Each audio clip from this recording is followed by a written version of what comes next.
नहीं चलेगी। भाजपादारी गुंडागर्दी नहीं चलेगी, नहीं चलेगी।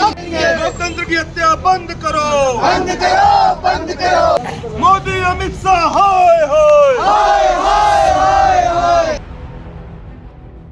चंडीगढ़ में मेयर चुनाव में कांग्रेस आपके पार्षदों के मतों को अवैध करार करवाकर लोकतंत्र की हत्या किए जाने के विरोध में युवा कांग्रेस कार्यकर्ताओं ने बीजेपी पर जोरदार हमला बोलते हुए प्रदेश अध्यक्ष सुमित्र भुल्लर की अगुवाई में पुतला दहन किया। प्रदेश अध्यक्ष सुमित्र भुल्लर ने कहा, 30 जनवरी को चंडीगढ़ नगर निगम के मेयर, सीनियर डिप्टी मेयर और डिप्टी मेयर के चुनाव तय हुए थे।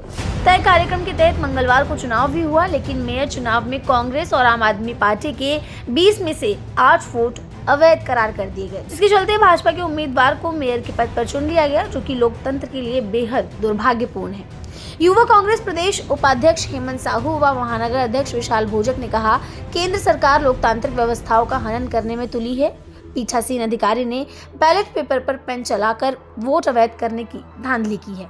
इस मौके पर प्रदेश उपाध्यक्ष हेमंत साहू, महानगर भोजक, पूर्व छात्र अध्यक्ष लाल सिंह पवार, प्रदेश महासचिव राधा आर्य, सामाजिक कार्यकर्ता प्रीति आर्य, हरित जोशी, मयंक गोस्वामी, जतिन अग्रवाल, सचिन राठौर, हिमांशु कबड़वाला, निखिल कुमार, सौरभ कुमार, अक्षत पाठक, शुभम जोशी, आयुष नागर, कमल तिवारी, रोहित बहुगुड़ा, करण अरोड़ा समेत दर्जनों लोग मौजूद थे।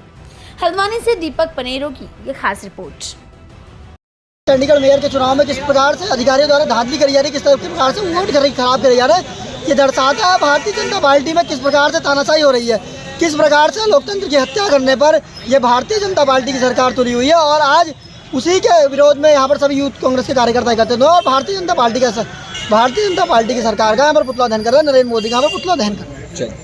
देखिए, इस समय देश में लोकतंत्र की हत्या हो चुकी है, मुझे ये कहते हुए कोई गुरेज नहीं है, क्योंकि आप देखिए लगातार देश भर में चुनी हुई सरकारों को तोड़ने का काम किया जा रहा है। अभी ताजा प्रकरण चंडीगढ़ का है, आपने देखा होगा चंडीगढ़ में क्या हुआ।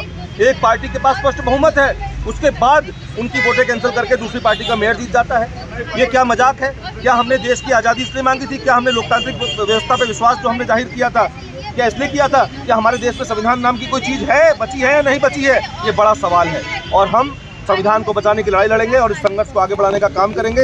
ये जब तक हिटलरशाही करते रहें, लेकिन हम इनकी हिटलरशाही को स्वीकार कभी नहीं करेंगे। हम लगातार संघर्ष करते रहे हैं और करते रहेंगे।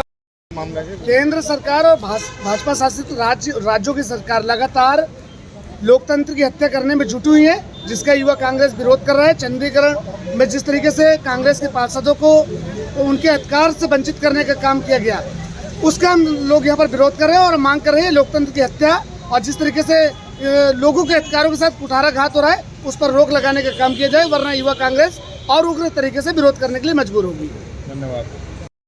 हराने का काम किया जाएगा तो ये लोकतंत्र के लिए बिल्कुल अच्छा संकेत नहीं है। देश में डेमोक्रेसी, आज़ादी जो हमको मिली वो इसलिए नहीं मिली कि किसी जीते हुए प्रत्याशी को हम हरा देंगे।